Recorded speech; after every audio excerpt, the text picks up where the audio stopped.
Soyons saints, en partenariat avec Magnificat. En ce 6 novembre, nous souhaitons une bonne fête aux Léonard, Lénie et Théobald. Nous fêtons aujourd'hui Saint Léonard de Noblat. La foi de l'ermite Léonard, qui aurait vécu au VIe siècle, a laissé une forte impression sur ses contemporains qui ont reconnu la sainteté de sa vie. Devant la popularité de cet homme de Dieu, le besoin s'est fait sentir de donner une certaine consistance à sa vie peu connue. C'est le rôle que remplit sa légende, écrite au XIe siècle. Elle fait de Léonard un noble franc de la cour de Clovis, qui serait par ailleurs son parrain.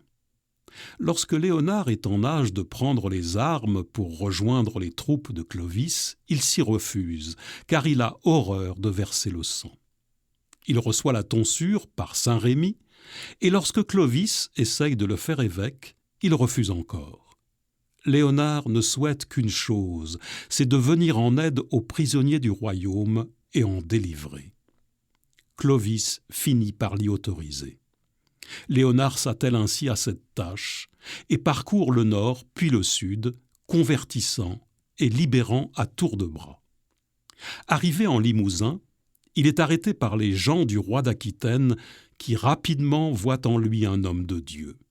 Il lui parle de sa reine enceinte en travail depuis 5 jours sans que la délivrance ne vienne.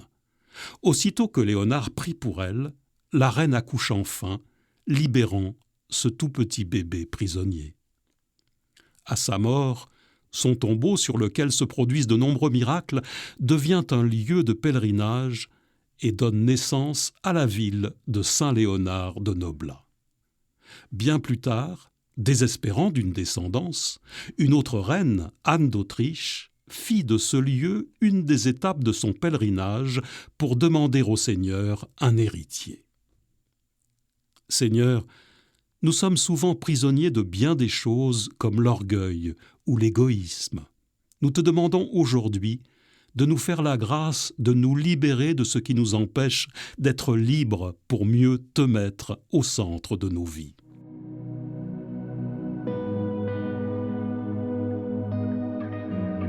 Saint Léonard, nous confions à ton intercession les femmes enceintes et les prisonniers de notre pays.